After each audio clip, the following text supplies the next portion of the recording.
Today's guest is Sean Millea, who is a comedian and filmmaker, musician sometimes. And we talk about what fame, the philosophy of fame. We talk about AI and why it's bugging the guest. And we get into some really deep stuff, including prisons and panopticons and stuff like that. So I think you should stick around and watch it because it's a fun one. This is No Time. If you like what you see, then do hit subscribe on YouTube, follow on Spotify, or rate 5 stars on Apple Podcasts. If this project was a rocket, then your love and support would be the fuel. And if this project was a Tesla, then your love and support would be the battery. If you want me to stop making these stupid comparisons, then you can make a donation on Patreon, Instagram, Anchor. Pick your poison. If not through monetary channels, then do consider sharing these episodes. I cannot stress enough how much of an impact your shares have.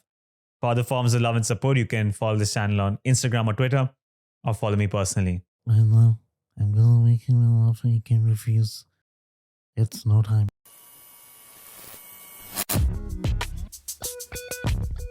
Andy Warhol had once said that in the future, everyone will be world famous for 15 minutes. You have a very interesting relationship with fame through the content that you put out, through your work, whether you're tagging celebrities into pictures of Teletubbies, when you're tricking rappers into recording a music video for you, the online jokes and pranks that you put out when you try to get a reaction out of celebrities. It seems to me that you're driven by a desire to disrupt fame, to stop glorifying celebrities, to burn down that pedestal and in a way, bring out the human in everyone. So let's start with the simplest question possible. Do people deserve to be famous, Sean Millea?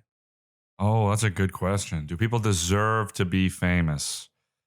I don't know if anybody deserves to be famous. It's probably a superficial, vain desire, though I've definitely wanted to be famous since I was a kid. I don't know why. I'm talking to my therapist about it all the time, and it's very interesting, a convo. But do people deserve? I mean, I guess maybe some people, like if their fame is leading to the betterment of society, maybe. But I don't know that. I don't know that anybody deserves it. I don't know. I guess what is fame? It's just like being known by everybody. No, maybe not. I mean, I guess everybody deserves to be known by a little bit of people, but beyond that, I wouldn't say it's deserved or owed to anybody. That makes sense? It does make sense. When you mentioned that when you were young, you wanted to get famous, you discovered at a very young age that you can make people laugh by just saying random words like peanuts. Yeah. Which pod did I say that in? You know? I've got my sources everywhere. Okay. Yeah. Have you been able to track down why at a very young age itself you wanted to be famous? Like, for example, I can tell that at least a part of me wanted attention because I was the younger of two brothers. And that naturally makes you want to stand out a bit because your brother's elder than you and he's always obviously better, smarter because he got that age. Right. Not for any other reason. Yeah. And then that created a trait within me that I always wanted to stand out. Have you been able to pinpoint what it was at a very young age that you wanted to? Well, when I was young, I know that my parents had me audition for a commercial, and apparently I had a callback, but I was getting my tonsils removed. Yes. Yeah. That's crazy. Thank you. Sources everywhere. But I think maybe it's because I remember feeling like, oh, damn it, I almost had a commercial. And I think it was I remember feeling like, oh, how cool would it be to be in school and be the kid that's in shows or something. Yeah. And, it's always been a superficial, oh, I just want people to think I'm cool. Maybe also I've always I've always had crushes on girls and liked girls. And I think that maybe part of it is that, and being wow, if you're a rock star, you could just have any girl you want. I think it's partly that. I think it's just my biological, my reptilian brain being like evolution or survival of the fittest. My brain's my natural instinct is oh, if I'm famous, then that's the coolest peacock feathers, that's the best bird song, I guess. I mean, that's the very surface level answer, and I hope that there's more to it than that. And I probably could muster up more reasons than that, but that is definitely like the bare bones reason. Your parents definitely squashed that dream of you becoming the guy in the T-Mobile ad. Yeah, The yeah. I AT&T. don't know what it was even for, but I just remember. Plus, I always liked being funny in class, and I love the feeling of everybody laughing and controlling a room. So I think it's that too. Mm-hmm. But yeah, they crushed my dream by getting my crushed your tonsils dream. removed. Okay, so I took this digression. You did mention that most people don't deserve to be famous. It's just this label or this glorification that we assign to them. I'm going to push you on this. Sure. Does Bo Burnham deserve to be famous? Does Bo Burnham deserve to be famous? I think, yeah, I mean, like, I don't know. I guess, I don't know what deserve. I'm trying to think like what that would really mean. I guess like, is his art good enough to warrant that everybody or a large amount of people sees it? Yeah. Yes. Yes, I would say that. Okay. Does he like deserve? Yeah, I guess that's mainly my answer is, does his art warrant fame or being known by a lot of people? Or does his art warrant it being seen by a lot of people? The art itself, yes. Yeah. His personal fame beyond that, I would not say yes or no. I would just say that like he has proven that his perspective on life is worth hearing. Okay. So people don't deserve to be famous, but Bo Burnham does deserve. Yeah, I think his perspective is worth. His perspective deserves. Yeah, I love the Beatles. I love John Lennon. Does John Lennon deserve fame? Does he? I think again, it's like everybody, for the sake of everybody else, his musical, anything he does musically or poetically deserves, or I would even say the reverse, that everybody else deserves to hear what he has to say because it's so valuable. In terms of his work. Yeah. But as a person, do you think people don't deserve to know John Lennon the person? I thought he was a fascinating human being. He is very fascinating. Yeah. I'm not sure. I'm not sure that any person deserves fame because it's like, it's like, it's a weird question. I mean, it's a good question, but I'm like, It's a weirdly good question. Yeah.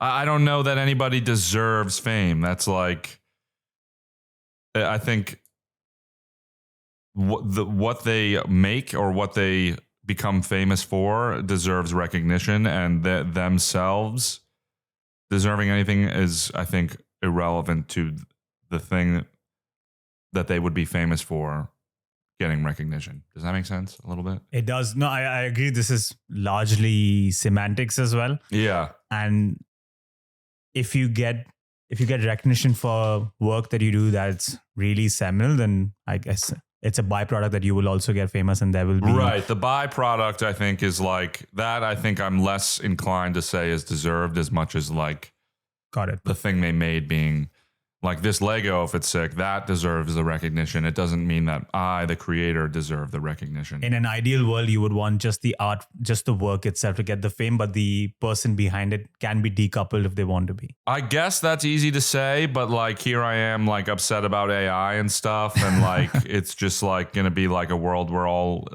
art is AI, and that it removes the human element. So I do think like personal story makes art better and stuff, and so I don't know, but fame itself is a very superficial like desire. It's like it's like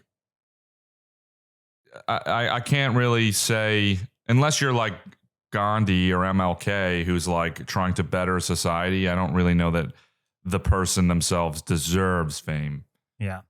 They can't, like, it's fun and it's enjoyable and it's good for people to like, it's good for people to get like upset about fame. It's like, oh, why do we all like know this person, like Kim Kardashian? But I'm like, yeah, but it creates community. Like if it gives you a talking point with a stranger. Like we both know who Kim Kardashian is, And so I think there's community in fame, and that we all know real life human beings that we could talk about and share personal opinions on.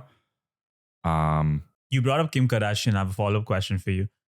Is there a reason why people from certain professions get a lot more attention and fame. So, for example, actors, musicians, rappers, athletes, basketball players, football players, often they're a lot more famous than scientists, researchers, academics. Even in the entertainment industry, an actor's mostly more famous than a writer or director.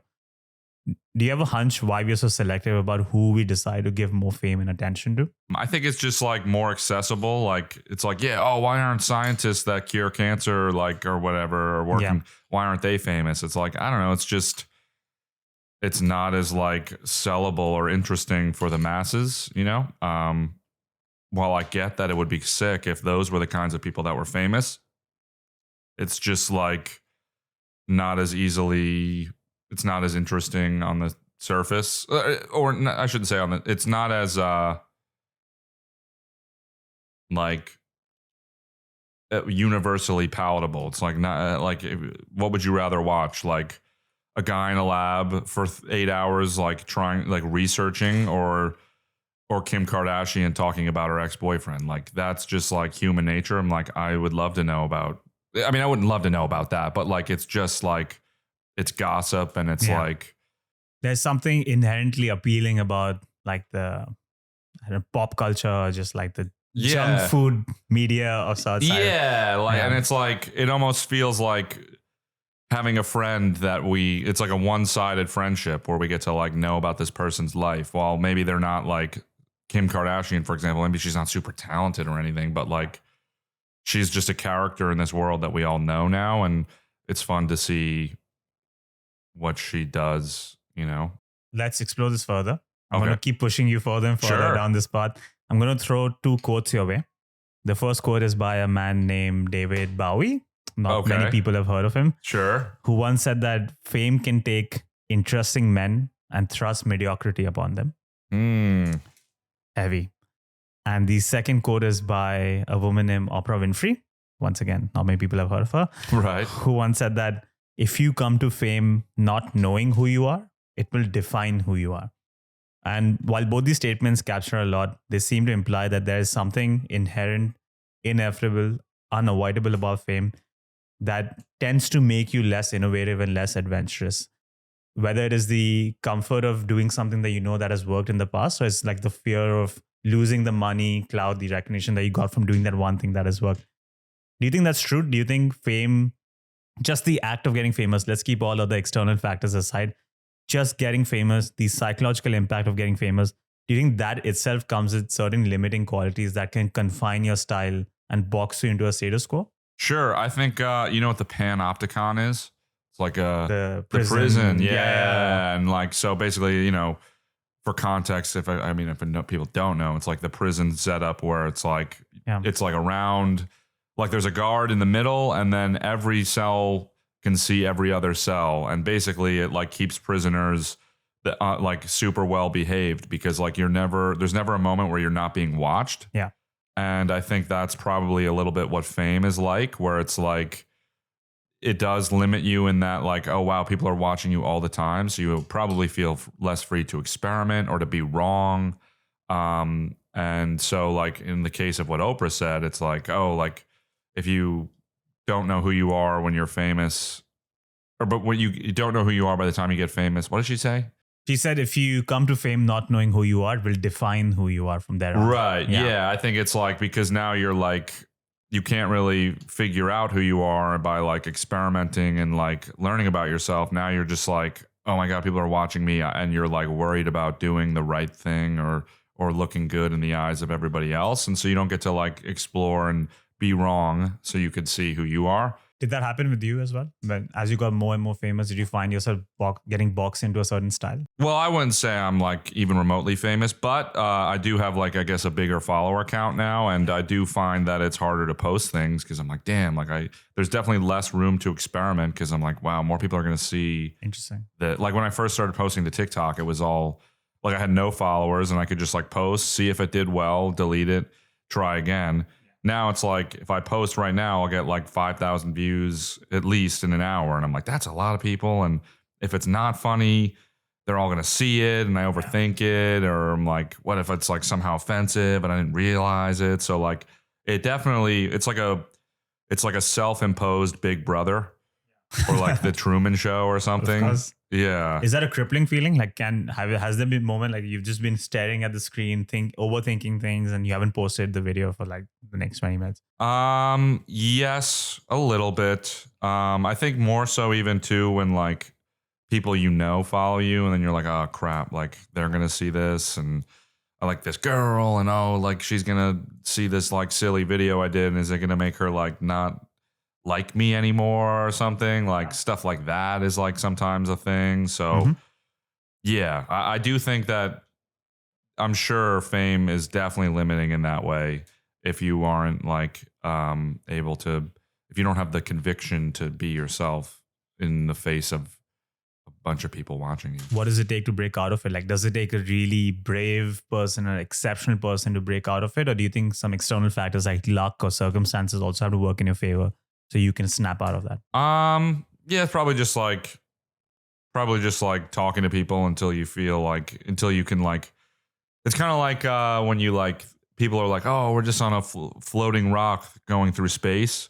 But then like you do and it's like easy to say that, but then you do mushrooms and it's like you feel that to be true. Yeah. It's easy to say, oh, it doesn't matter what people think, but it's hard to feel that. So I think it just takes like practicing different ways to like to feel that. Like whether that's like, Gary Vee says fuck up on purpose, so you only have to go up or something like that. Like whether it's something like that or just like, reading the hate comments and being like, oh, like just accepting them and like trying to get desensitized to them. Yeah. Interesting. It's kind of surreal that you mentioned a panopticon, because 2 days ago I heard a podcast episode just about panopticons. Really? There's a podcast, I don't know if you heard of it, 99% Invisible. Which just deals with like concepts or things that you might have not heard of, like they're mostly invisible. So they might have a story about a railing in New York City and there's like a ghost story behind it or something like that. So, okay. And they had a whole episode about just panopticons, the history of it, how they were invented. Really? And how they became the symbol of like mass surveillance. And like that's now the symbol. That tower now is used to represent like the Brave New World or the George Orwell's 1984 type of a world. So that is now the symbolism for that. My library at NYU, like they always talked about how it was like designed like a panopticon, and like people would like, they just thought it was like sad, and yeah, but it's a cool library. But yeah, it was just like, maybe there's some similarities between a library and a prison. Who knows? Okay. Yeah, maybe. Okay. While we're talking about the psychological impact of fame, you did touch upon this. I want to bring your personal journey into the picture as well. Okay. But before that, for some context, for a period of 18 months, John Lennon separated from his wife, Yoko Ono, and moved out. And reports from that time say that he was partying a lot. He was playing a lot of music with reckless abandon. He linked up with Paul McCartney with no objective in mind, with just to play music. And the general sentiment was that somehow John Lennon has unloaded the burden of being John Lennon, or so to speak. Interesting. And that period of his life came to be known as the Lost Weekend. Right. We spoke about how when you were young, you liked that feeling of making people laugh, and you're still working on trying to identify why you wanted to be famous, why you wanted the attention. But having watched your interviews over the years and the evolution that you've gone through, I get the feeling that over time now, you started to crave a Lost Weekend of your own. Interesting. Maybe I might be wrong. I would love to get your thoughts on this as well. But what I feel is that as you've gotten more attention through your videos, a larger and larger part of you, in fact, you said this explicitly in a recent interview as well, that a part of you now just romanticizes locking yourself up, cutting out all the noise, and just working on comedy or music or filmmaking. Yeah. Do you think that's true? As you get more famous, a large part of you now just wants to get away from all of it and just focus on art? Well, part of it's just that like I've been doing like TikToks, and I do feel like it's like I want to do something with a little more substance, and like I saw a video where it was like, oh, people like, is content art or something? And it's like, it's like, because everything I've done is like, it's a lot of 1-minute videos, and that's cool, and it's got me a lot of attention, but like I would like to do more of like a long form like movie or show or something like that. And music too. Like I do enjoy that, but I guess that's really what I would like, because I don't feel like I've done anything that worthwhile in terms like artistically. compared to like anybody else in history. I've just made some good TikToks, I guess. Do you think TikTok is not art or substance?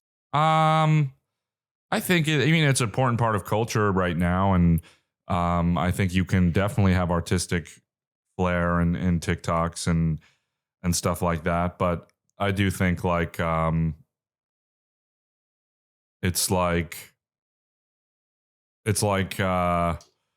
Ernest Hemingway wrote novels, and then it's like somebody being like, oh, I write like little newspaper clipping stories. Although I guess that's cool too. I don't know. It's hard to say. I guess it's all destroying my set. I guess, it's all just opinion. Like, it doesn't really matter at the end of the day. Like, words are just made up, and this is all made up anyway. So, but I guess like my personal preference is I would like to do a longer form thing for my own, like, I'm not saying that, TikTok is art or is not art, but personally, I will feel more fulfilled if I do something a little bit longer form. In a recent interview, you said that you want to use TikTok as a stepping stone towards filmmaking and TV shows. And now based on your answer as well, do you think TikTok is a stepping stone? Because, okay, is there merit to the argument that TikTok is a genre of its own? It's a mutation of the content that we were used to, but now it exists within its own bubble and doesn't necessarily have any transferable skills. Well, it's interesting. People say like, oh, TikTok's ruining our attention spans. Yeah. And I would almost argue, and I'm pretty sure I've heard somebody say this before, but like our attention spans have not changed. Like, it's just like we found something that taps into our already short attention spans. Yeah. But yeah, I don't know. Like it has been a stepping stone in that like me and my friend are currently like working on a pitch for a show. So I do. There's a lot of value to it, and it's like a really good way for like anybody in the world to like be heard by like many people and have a voice. So I think it's like cool for that. And I don't know, what was the question again? Can this be the path moving forward? So in the past, let's say if I wanted to get into movies, right, I would start with theater, and then I would try to make my way up theater and then try to get a big gig. But do you think I can start from TikTok, and this could be in future, this could be the trajectory most writers and actors, directors follow, that they start with TikTok or social media and then absolutely. Yeah. I think people get mad at that. Like, for example, Addison Rae did like, she's like in a movie or something, and people are like, wow, people go to acting school their whole lives, not just to like, not like just for them to be like outcasted by like, a TikTok star. And I'm like, yeah, but like, that makes sense. Like, she's like made herself famous and she's a commodity. Like, it only makes sense that like they would use her, I guess. I don't know. So like, yes, you could still do all the other paths, but like, it's no different to me than like, how like actors will get jobs at bars in Hollywood hoping directors will see them. Yeah. Like, to me, that's not much different from, oh, I'm going to make a TikTok and hope that a director sees me. You know what I mean? Like, it's just like getting your face out there and seen by hopefully the right person. So I do think, and TikTok also, it's like you could build an audience there. So yeah, it's worked for so many people already. Like it'd be hard for me to say no. You're the perfect person to ask this follow-up question because you studied at NY, you studied filmmaking. Yeah. And you create content on TikTok. Right. Do you think you learn two different skills from studying filmmaking in a school versus applying it in TikTok? Like, does working in TikTok give you an advantage that other people who've only studied filmmaking at a school, follow the right protocol, done it the conventional way? Does working in TikTok give you some different perspectives? And sure. skills? I think it's just like, it's like really, it helps you, like it helped me learn to tell story a little better because I'm just like have to do it in a short period of time. So I told little short stories, and I think it's developed that part of my voice. And it's school won't teach you that. Sorry. Yeah. No, they will. No, it's okay. They will teach you, they teach you stories, but I guess like you have to put it to practice, and it's like I guess it's like an architect building a little building with Legos. Like, does that make them learn a little bit more about architecture? Maybe, right? I don't know. Maybe like an architect would like, no, you got to like use popsicle sticks, or I don't know. But even there's always a smaller version of the thing. So I would say, yeah, it definitely helps. Is it better than film school? I mean, I don't know about that, but like, I think it's like definitely, it's just one way to help build your voice and, learn how to keep the ball in the air.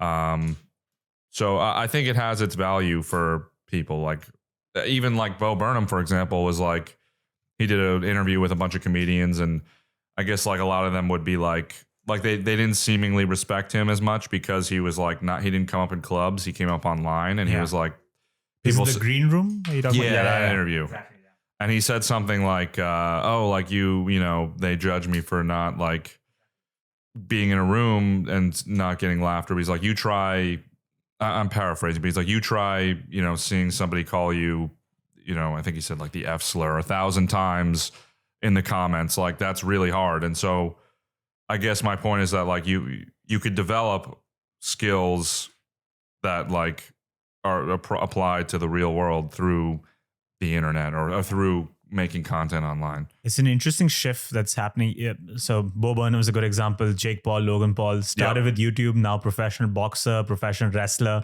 And what they're trying to show is that maybe you don't need to follow the conventional path, but as long as you have the right resources and maybe the motivation to do it, you can excel in any industry. It's not like you have to go through that pyramid scheme that's been set up that, if I have to become an actor, I have to go to acting school. I have to put in the work. It's like when there was like a story about a kid that he like was applying for a job, and he wrote his resume on a baseball and threw it through a window of the office. And it like, they like thought it was creative enough to hire him, even though he broke the window. Like, and people think, oh wow, like he took a chance. That's great. But like, so I'm like, how is that roundabout way of getting a job any different from doing it through TikTok or social media? People like to shit on social media in general. And I get it, but use what you got, right? In a way, we don't have to keep romanticizing this path, this conventional path that's been set in place for every profession. Like if you're a comic, you have to go to open mics and you have to put in. Of course, that's important. But if someone comes up through YouTube or TikTok, then sure, we can just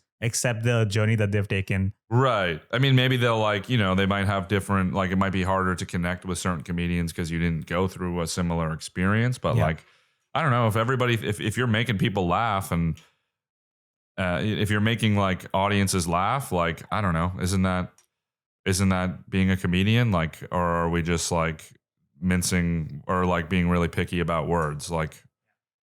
It's just like, again, at the end of the day, it's all words and made up things. So like, I don't know, you can be like, that's not a real comedian. It's like, all right, well, he's selling tickets, so I don't know what to say. The end justifies the means. Sure, yeah, exactly. Okay. It was an interesting digression we took. We were talking about your lost weekend and your desire to just cut out all the noise and just focus on your art. As a creator, you wear many hats. You are a stand-up comic, filmmaker, content creator, you're a musician. Do you ever get the feeling that you're still yet to find your primary medium, that you're an artist, you have creativity inside you, but you're yet to find the right canvas, or so to speak? Oh, sure. I don't know. People ask me what I want to do with my life. I'm like, I have no idea, dude. And AI only makes it harder because I'm like, I don't know where the world's going to be at in 10 years. I just like making stuff. It's fun. Yeah. And it would be cool to make money doing that. But as far as like who I am or what I'm supposed to do in life and all that stuff, I'm still figuring that out. So none of the existing channels that you already have, do you think, like, do they not speak to you? Are they not your calling? Do you not see your path ahead in, let's say, filmmaking or comedy or music? Or do you think there's something out there that you might discover down the line that will be like a jolt of lightning and the clarity will seep through and this is the path for me? I guess, I don't know. Like, yeah, I mean, I've wanted to be a comedian since like I was like a kid. Like my 5th grade yearbook says that was the occupation I wanted. So like, I'm definitely like doing what I think is inside me that I want to do. But at the same time, like life, is it just like meaningless and stuff? And if so, like, I don't know, then all these questions almost feel like personally, like when I think about them for myself, I'm like, well, like I'm just like there's more important things in the world, or there's nothing's important. So it doesn't really matter. Like, I'm just kind of like hung up on like, what do I want to be? Who am I? It's like, I don't know. Like I said, we're all on a rock floating through space. Like, I guess like if life is a game, I'm just trying to figure out what missions to accept and and figuring out which ones I enjoy the most. And currently it's like comedy and all that stuff. Can we explore that further? Sure. You took us down this path of existentialism. Sure. So I'm going to ask you a question based on that. Do you feel the pressure of doing multiple things at the same time? And let me give you some context to that. In the book Outliers, Malcolm Gladwell, he puts forward the 10,000 hour rule, where he says that to get really good at something, great at something, to leave a legacy behind, to become a generational talent, you need to put a minimum of 10,000 hours in that craft. Do you ever get that feeling that maybe instead of doing all these things together, if you just consolidated all your effort in just one art form, maybe it's filmmaking, maybe it's music, maybe it's comedy, you might be able to reach like the top 1% in history or reach somewhere truly great? Or do you get the feeling that having your hands in all four of them at the same time, progress might be slow because you have to split your time across all four equally, but it will be a collective evolution? Does that question plague you, that maybe I'm here, since you brought up the point about what am I here to do and we are just on Earth, Yeah. maybe I'm here for just pushing music forward by 1%, and if I put all my effort in that, is that a question that keeps you up? Yeah, I do wonder that sometimes. Like if I were to just lock myself away and focus on one thing, if I would get really good at it, and that maybe it would be more worthwhile. But it's just kind of like, I don't know. Like that's probably like, I think that's for sure true, but I just kind of end up like every day, like I have a plan to do one thing and I'll do a different one just because I'm like ADHD brain. I'm like, oh, I'll play piano instead. So Yeah. I do feel like, yeah, if I focused on one thing, I definitely would be, I mean, maybe not in the top 1%, but I would be the best I could be at it. But currently I'm just not good at deciding to do that because I'm like, I want to do this today. Yeah, Today I mean, it's a big commitment to say that I'm going to not take my entire life and just work on, let's just play the piano, for example. Yeah. And like also like I've wanted to do comedy my whole life. So maybe music would be a weird thing to just like start focusing on like 100%. But musical comedy.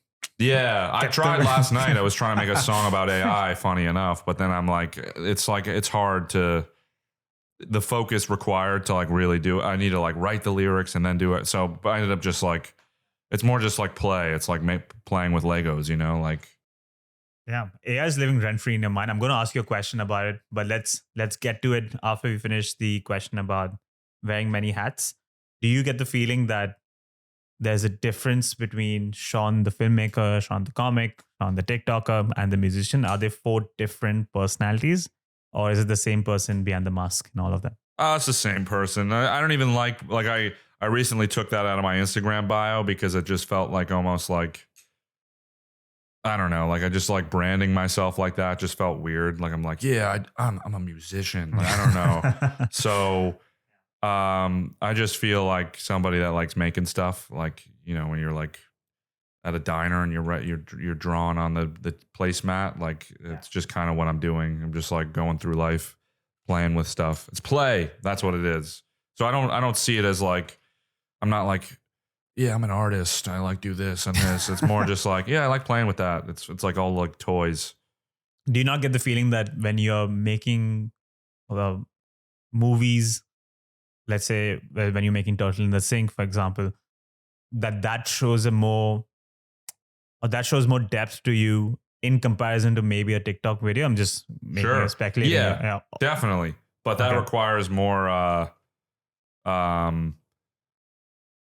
like planning and effort and that's what I liked about NYU and film school in general was you kind of like are forced into like making big projects. So yes, that stuff definitely does show more depth, but it requires more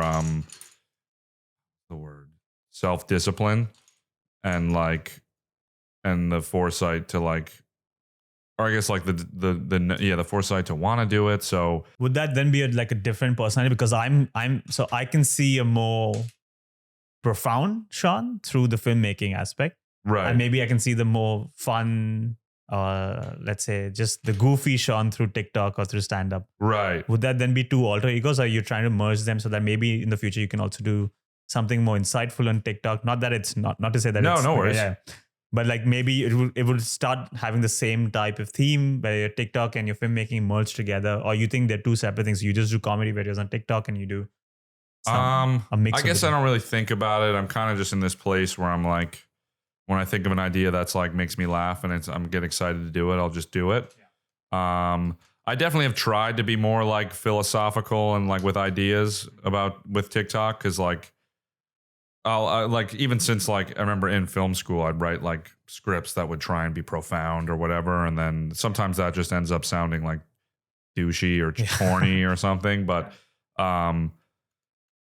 it'd be cool to merge them both, but I think it's just like I said, it's just like playing with Legos. Like you just kind of like make it and see what happens. I'm not like sitting in my room like, oh, how do I like be deep today? You know, how do I show my true core self or whatever?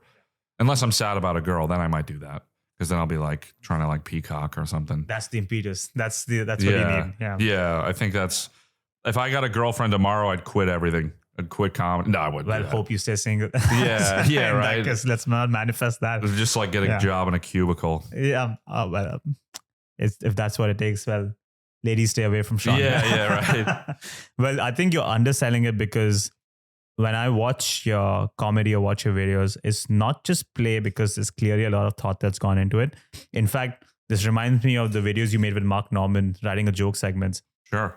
You had really dissected the science behind stand-up and writing a joke. And I found that really fascinating, because 80% of the people, when they talk about a comedian, they say he was really funny, she was really funny, or they had a great joke, they had a great set.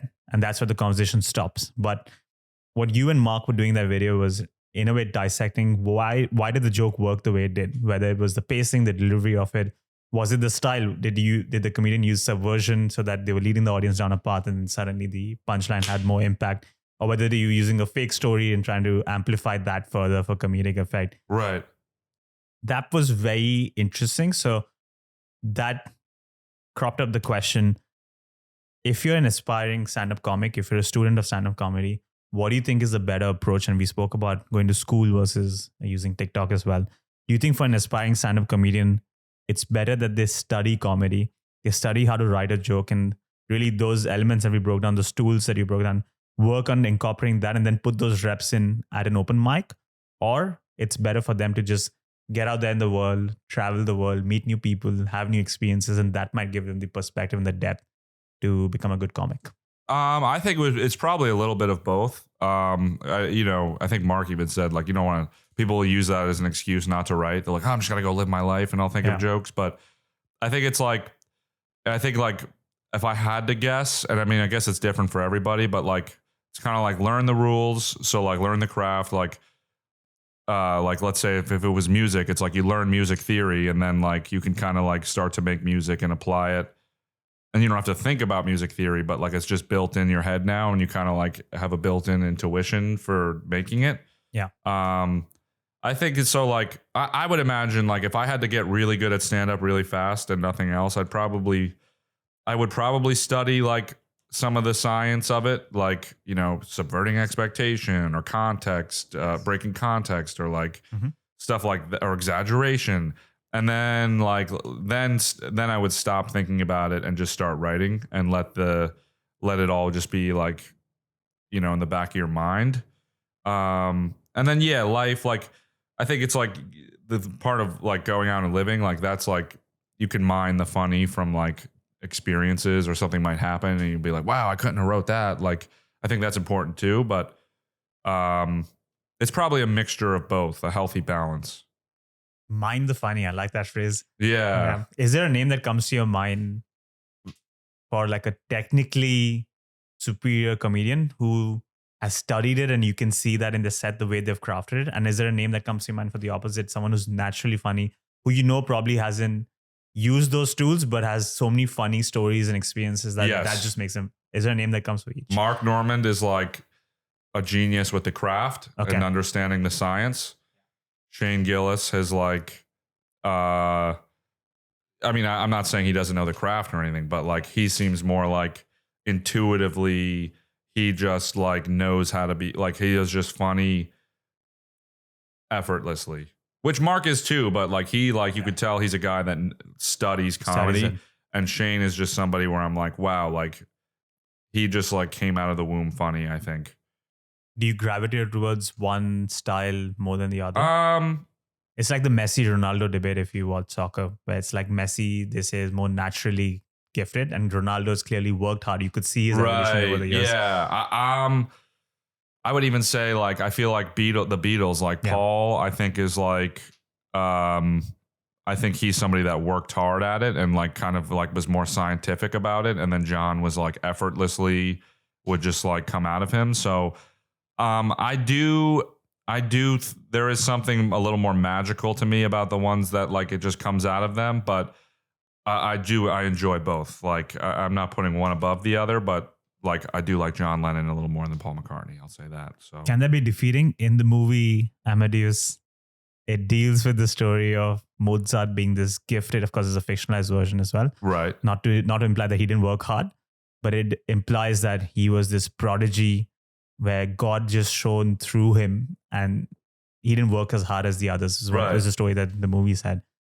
It's just the wiring in his brain, I think. Like some people just have wiring that like makes it, you know, they just like, I think me and my best friend Damien talk about this a lot, where it's like, it's a mixture of like, you need innate ability, and then you need understanding of the craft, and then it's taste. So it's like innate ability mixed with like, some people might have, like you were just saying, like innate ability versus how much effort they put in. Yep. And then taste is like hearing, like, let's say a good song or hearing the joke and saying, oh, that's good, or that's bad. So I think it's like a combination of those three things. And what was the question again? Well, that's it. You were talking about how you find it fascinating for people who can just do it, who have the natural ability. And I just thought in the movie Amadeus, I ended up hating Mozart because it just felt unfair that he could do all of that. Like he could party. Yeah, he could cheat on his wife. He could be a vulgar person, but he could create the best music in the world. It just felt unfair because there should be like a balance in life, right? If you put in the hard work, you should be able to be. I know. And it's part of what makes it like, I don't know, it makes them interesting. And yeah, it's unfair, I guess, but it's just like, that's what makes humans interesting, is like the differences in like our capabilities and stuff. But yeah, I do think it's cool when somebody is just like gifted like that. But it's like, even, it's kind of like when you compliment somebody's shirt and you're like, and they say thank you, and it's like, oh, well, you didn't make the shirt, you just bought it. It's kind of like, it's not much different like being like, oh, wow, like you're really smart. It's like, thanks. It's like, yeah, but like you didn't make yourself smart. You just are. Like, I guess it's kind of like that too. Like, but you can still admire what's coming out of them. Got it. So that's a more compliment of the taste rather than their hard work or the taste, their natural ability. While you spoke about taste, just this is a thought I had 2 minutes into Turtle in the Sink, is that you can tell when you're watching a good movie or a good TV show within 2 minutes. It's just the way maybe the frame's been set up or the dialogue. Yeah. You can tell whether there's a thinking mind behind this production or not, right? And I was watching Turtle in the Sink, I just knew, like 2 minutes in, I just knew the way you had framed it. The way it starts at the bar scene, where it's just like as a visual of you, I just knew like that there is taste in this. I mean, shout out Eli Kravitz. He shot that, and so a lot of the shots were his magic. But thanks. That's really nice. Shout out to the team. I love that short film, and I hope you keep making more clips. We were talking about technically gifted versus naturally gifted comedians. You had two names that jumped out immediately. Sure. Is there let's say if we combine the two, who do you think is the greatest comedian of all time and why? That's a tough one. Tough questions only. And I'm not as cultured as I should be in comedy. Like I'm not like a comedy nerd. So like, you know, some of the people that I say might be like basic or easy answers, but like I grew up loving Louis, and I do think that personally, he's one of the best, especially not so much even in just how funny he is, but what I like is like a lot of his bits. No comedian has stand-up bits that stay with me like his, in that like they make me look at life differently. And I think that is a really cool thing. If you can if you can achieve that with a joke. And I don't think people are like, oh, comedians are the modern day philosophers. And I agree that that is true sometimes, but I think that goes to comedians' heads sometimes, and then they start like they start being like pompous about their opinions and stuff. But he definitely has had jokes that I think have made me look at life differently. So I would have to go with him. Louis C.K. gets the crown. Yes. You said comedians are the modern day philosophers. Do you think comedy needs to have a purpose? And let me throw some context. So George Carlin had once said that every comedian needs to find where they draw the line and then cross it deliberately. Do you think comedy always has to send a message? I mean, today you can clearly see a divide between comedians who only engage in political humor. A lot of the talk show hosts is just political comedy. Right. And then you have the other side of the table where there's comedians who only deal with bits and gags and goofy stuff and some timeless comedy. Do you think comedy has to send a message, has to punch down or punch up? Right. Or can comedy just exist? Yeah, I don't know. I hate when people say punch down. They're like, don't punch down. I'm like, why are you labeling it punching to begin with? Like, that's not how I would look at it. But yeah, I think like comedy's like the main goal is just to make you laugh, and that's really it. But you know, one tenet of comedy or one style is like pointing out hypocrisy or even just like making observations, and then it is humorous. And I think built into that is just like it ends up being a commentary on society, you know. Yeah. So, you know, it is philosophical in that way, or it might make you think differently. And I guess that becomes philosophical or whatever. But like, would Socrates, if he was alive today, would he have been a comedian? No, I don't think so. Like, I don't think like if you read any of like the stuff Plato wrote that he said, like, was it funny? No. So like, I think it's just like the main goal of comedy is to make you laugh. That's it. And then all that other stuff is just like ornaments or expectations people are putting on top of it. Like, oh, it needs to punch up. Yeah. It's about speaking truth to power. I'm like, not always. Like, yeah, jesters, sure, that's what their job was. But like in general, it's to make you laugh. If it can do all that other stuff, that's awesome. But I think putting all those labels or expectations on it is lame.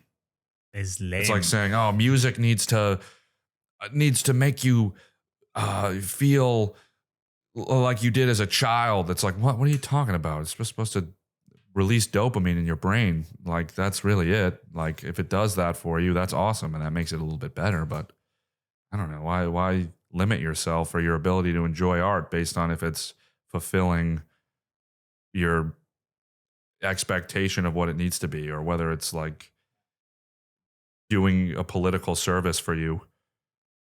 That makes sense? It does. I could be wrong though. I'm the type where if you said no, this is why you're wrong, and it was a good point, I'd be like, what, Sean, you are wrong, and I wait for the comments. Yeah, right. Like, I agree. And consistently, you have taken the stance that the end justifies the means, and I get it, because who are we to draw the lines and say like the path that you've taken towards being funny is the right one or not? That's such a subjective line, but as long as you can clearly tell when someone's laughing or not. And if that's your goal.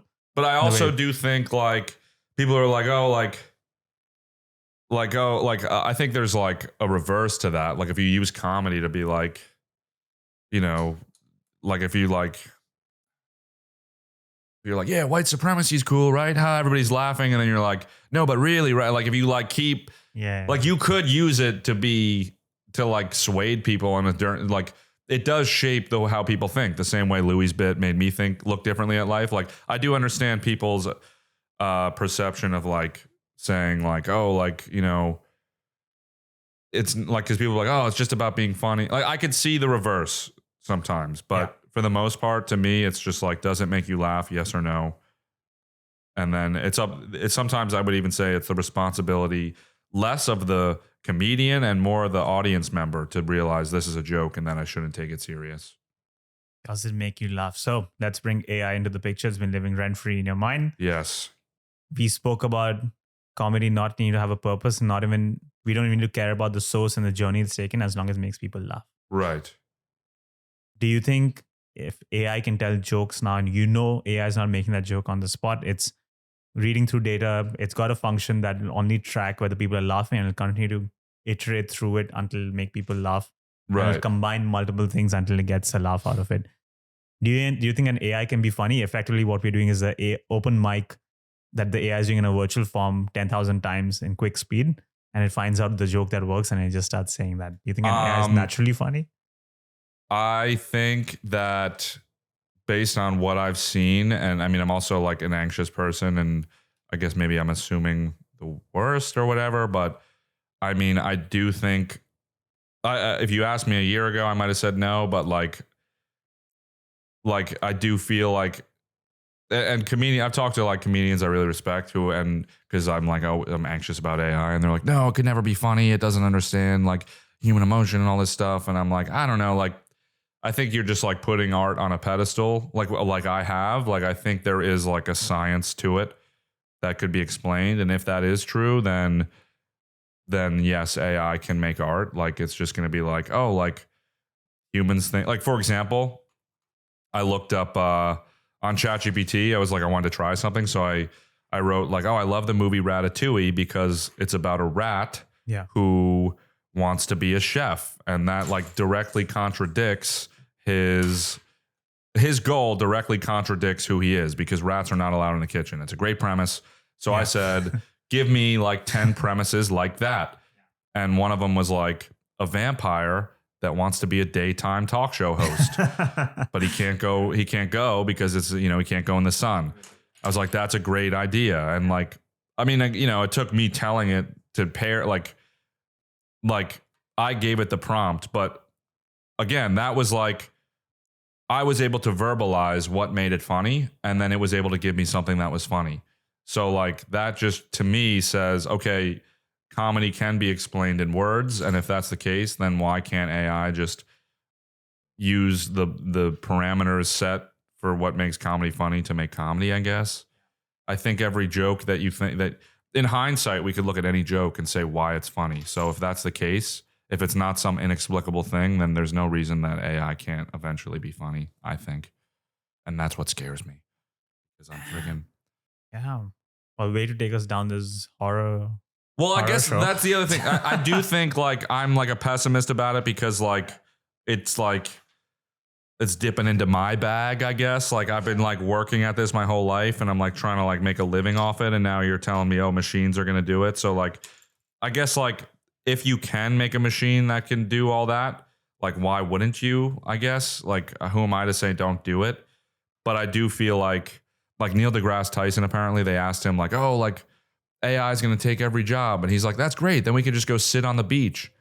And I'm like, what the heck? Like that bums me out, because I'm like, fuck you, Neil, because like you're going to sit on the beach for an hour and then what? You're going to be bored, dude. Like then you're going to like all the life will be if robots do every job is, well, I guess we'll just play games. I don't know. Like, will we lose our purpose? That's what I think worries me. Not like our ability to make money, but like our ability to have purpose, because I guess I don't know what. Do you think we'll realign our purpose? Because currently a lot of people's purpose is aligned with their work, but maybe, like you said, none of this really matters.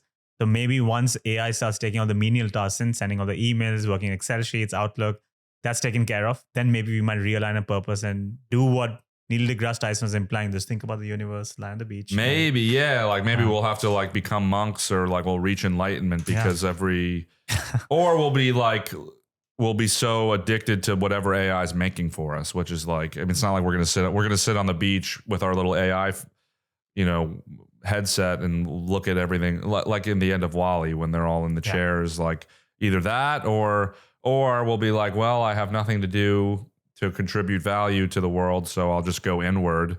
So maybe, I don't know. I think about it too much. And my friends like get annoyed with me when I bring it up, even at work. They're like, dude, why are you so obsessed with AI? I'm like, because it fucking, I don't know. I agree with you. Watch out. It's going to take your job. Yeah. But do you think it'll also take over filmmaking?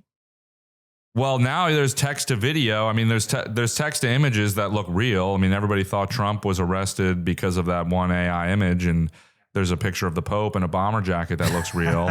And now you can do text to video. So, I mean, how long until you can make what looks like a real movie, but with AI. Like, do I think it'll take? I do think there's a world where like it will help you be creative immediately. Like I could say, here's this movie idea I have, make it, and then like tweak it and stuff. Like that'll be cool, I guess. But I do wonder if it's going to be like, make a movie in the style of Quentin Tarantino. And then it's like, all right, here's one. And it's like, wow, that's better than any Quentin movie I've seen. Like, is that a possibility in the future? Maybe. Do you think you assign, sorry, I'm just interrupting you. Do you think you assign recognition or praise to something because a human is created, and because you couldn't imagine a human was capable of thinking of something? That's what like a Quentin Tarantino movie. Every time I watch it, I'm like, a human mind came up with that and planned everything. That's a genius. And that's what gives me like the respect for it. But let's say if AI plays chess, I have no respect. That's a good point. I do find comfort in that. Like apparently like, because I guess it was in the 80s, the first robot that could beat humans in chess was made. Blue. Yeah. And like there's no, same with sports, like there's limitations that are set to make it interesting. Like it's just humans that we want to watch. So I do find comfort in that. I do wonder though, like, okay, so two things. One, I was funny enough, I watched Her, and I was like, one thing I like about ChatGPT is like I wanted to ask this question that Google has not answered, like nobody asked it yet. So I asked ChatGPT. It was like, how does like the guy in the movie have a job? Like his job is to write greeting cards or like love letters. I'm like, if AI exists, why is anybody paying a human to write things? And ChatGPT said, well, it's probably because humans like human-made things. It's like buying a handmade basket or something. Like even though machines can make things, we still buy handmade stuff. So that actually, it's funny how the AI made me more comfortable about it. But there's some irony there. Yeah, right. But who's to say? Like, let's say we make a human category for movies in the future. You're going to still have to take people's word for it. If like you watch a movie that was really well written, that doesn't mean the guy didn't secretly use AI to write it, Like we're going to move into a world where we do not know what is real, what was written by AI, what is a real photo, unless they ban it. I feel like they might put limitations on it, like the government. Can you argue that you already, like movies today already are a fusion of technology and human knowledge, right? Yeah. Like anytime you make a video, I'm sure you research a lot, you Google things, and then what the AI is doing is just consolidating that into like a chat engine and telling you the details. But in fact, what you do, maybe you make a doc and you write your notes down. It's all from the research you do anyway. Right. Yeah, I know. I do think maybe I overvalue or undervalue. Yeah, like people say, oh, what about Photoshop and stuff like that? But I do wonder at what point a tool becomes a servant doing it all for us. They're like, oh, it's just a tool. I'm like, yeah, but until it isn't. But I don't know. Maybe I'm being too pessimistic or fearful. No, I think you're exactly right. The future's near. I would watch out for AI if I was you. Yeah, somebody tweeted the other day, and it was a guy that likes AI, and he was like, oh, once AI has eaten up everything digital, all that's left will be community and like in-person of things. That'll be the rarest thing. But like he said it like he was excited, and I'm like, what about the sentence when AI eats up everything digital is exciting to you? Like that, I don't know. It's just weird. Like the techie nerdy guys on Twitter that are like obsessed with it are like so excited and gung ho about it, but it like I don't know, it makes me nervous. You started multiple beefs. So you started beef with Neil deGrasse Tyson. You explicitly said "fuck you, Neil." Gonna put that on a t-shirt. And the nerdy techie guys on Twitter in your words exactly. Let's get that. You won't believe. Neil won't like AI anymore when friggin' robots are sitting in on Joe Rogan instead of him. So robots will be explaining science. I'm sure he'll be like, wow. He'll be like, hey, Joe, can I get a spot? No, go sit on the beach, Neil. We're going to have ChatGPT come tell us about the space station or whatever the hell he talks about. Trash talking on this episode. I like Neil. Yeah. I don't. You won't believe what this TikToker said about Neil deGrasse Tyson, dude. Oh my god. Yeah. Well, he's watching, and he won't be anymore. Thank you. Right. Thank you, Sean. We were talking about AI taking over filmmaking as well, and we spoke about Tarantino. So I'm just curious to get your thoughts on this. Who do you think is the greatest filmmaker of all time, and why? That's a tough one. Questions. don't Another even get tough one. Yeah, you like the sorry. tough ones. I told you. Warned you. Greatest filmmaker of all time. I don't know that I have an answer for that. Or just one that you really gravitate to, that someone's work that really speaks to you, that you want to make work like theirs. I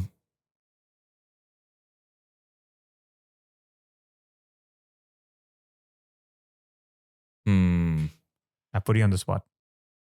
I like names that come to mind are like Wes Anderson. Obviously, Quentin's great. Yeah. Woody Allen has some good ones. More like philosophical stuff. Monty Python, like comedy filmmaking. But I'm also not as cultured in film as I should be. So like I'm like hitting you with all the basic answers, but those are just some of the ones that like come to mind. Honestly, if you say Tarantino or Wes Anderson, I'll agree with you, and I wouldn't call it basic at all. Okay. Sure, they're popular for a reason because they are that good. I think there's a lot of importance people give to like the indie picks or like things that you haven't heard of. But man, Wes Anderson, any list that he tops, I agree with that list. What is your favorite filmmaking style or genre of movies? I like good drama sometimes, like good like comedy drama. What is the best comedy drama? Well, I like Amadeus. That's the one I've been referencing a lot. Like whenever people ask my favorite movie, I'll say that as of recently. But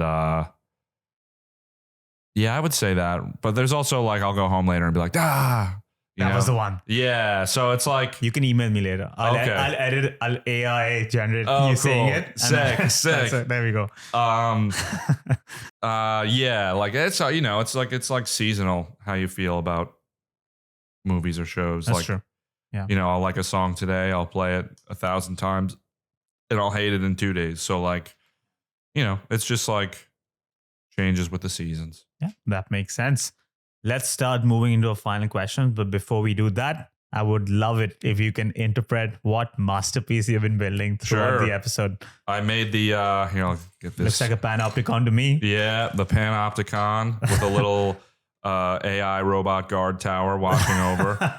And wow. Yeah, the hardest part was building the base, but once we got that down, we were wheels were in motion from there. I will admit that this is probably the most elaborate structure anyone's ever built on any of these episodes, because this is not to distract you, and this is people just build something really small. But it seems like you were finding energy through building this. Yeah, it was helping me. It's like I'm a fidgety person, so it was helpful. I felt like I was helping you to like streamline your thoughts as well. And we were talking about getting boxed by fame, getting confined, about the panopticon, about AI, and it feels like you've combined all of them into one masterpiece. Yes, I did. Thank you. This is Wolfgang Amadeus Mozart in Lego form. No, I love it. What'd you make?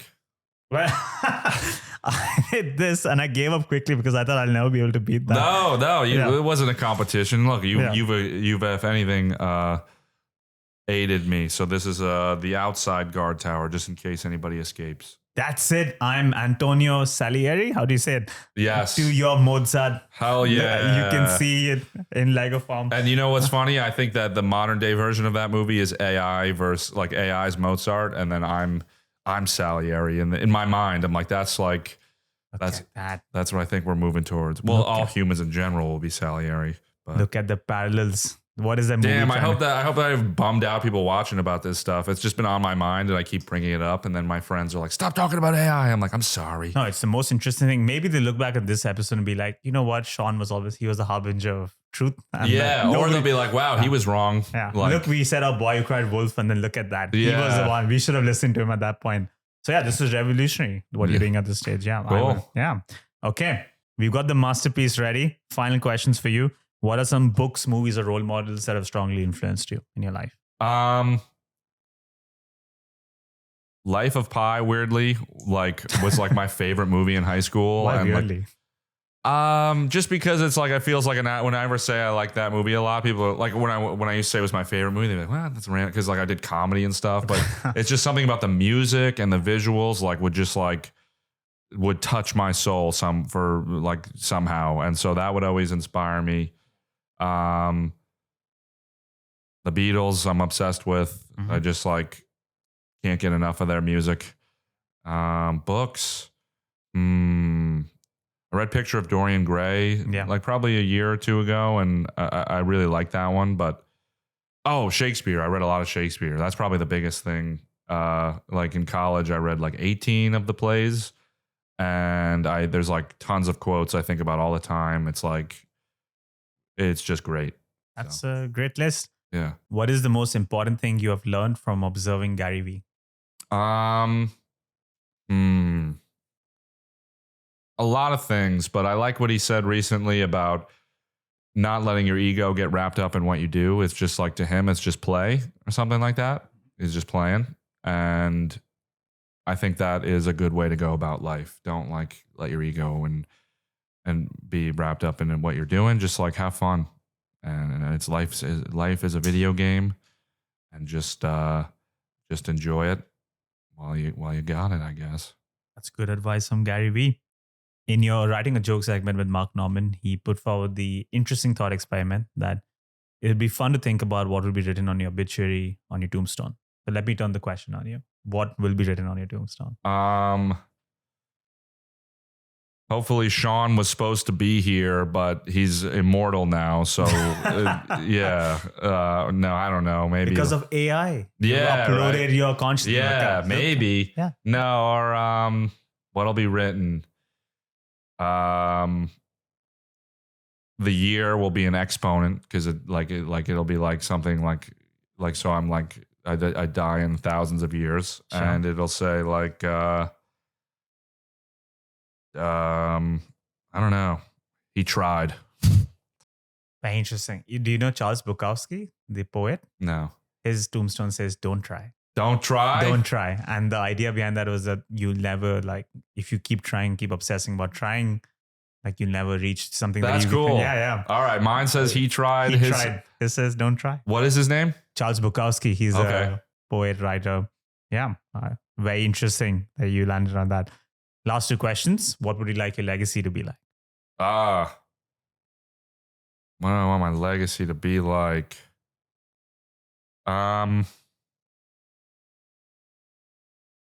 He was a smart guy. He was a funny guy, huh? Yeah, he was. All right. That's it. And that's a great legacy to have, honestly. I guess. Yeah. Or if anything, I guess it should be more like he was a good person. I don't know. I don't think about that. That's a hard question. It feels like any answer I give feels like not honest, because I don't know the answer. That's why. These are hard questions, but I can speak for you and say that even if you make one person smile, I think you are leaving a legacy behind. It's like Schindler's List, if you watch that movie, where they say, he who saves one life saves the world entire. Right. He who makes one person smile makes the world smile. So cool. Yeah, I'm up there with Schindler then. Yeah, you're up there with Schindler. Final question. What do you think is the meaning of life, Sean Millea? What do I think is the meaning of life? That's a tough one. I keep saying that, but it's because you keep giving me tough ones. I warned you. You know, I don't know, but I've been thinking about the song "All You Need Is Love" a lot. He says, "There's nothing you could do that can't be done. There's nothing you can do that can't be sung, can't be sung, all that stuff. All you need is love, perhaps to love, maybe, but more so, I think." It's like asking what is the meaning of Grand Theft Auto. It's like you're just there to play it. So I think maybe that. Just there to play and love. Love is always the answer, and you know that for sure. It's what John Lennon said once, and I agree with him. That's a great meaning to have. Sean, thank you so much. If people want to connect with you, find out what you're up to, watch your videos, where can they do so? Cool. Sean Millea, SeanMillea. And and hopefully the show thing pans out. I can't really say anything about it, but hopefully that pans out. But for right now, it's just my name on social media. On social media, and watch out the beef that he's going to have with Neil deGrasse Tyson. I'm sorry, Neil. I like you. Fuck you was more, it's more an inward thing. This is damage control. I don't think it's going to Yeah. But yeah, Sean, thank you so much for a great conversation. Thank you for having me. It was awesome.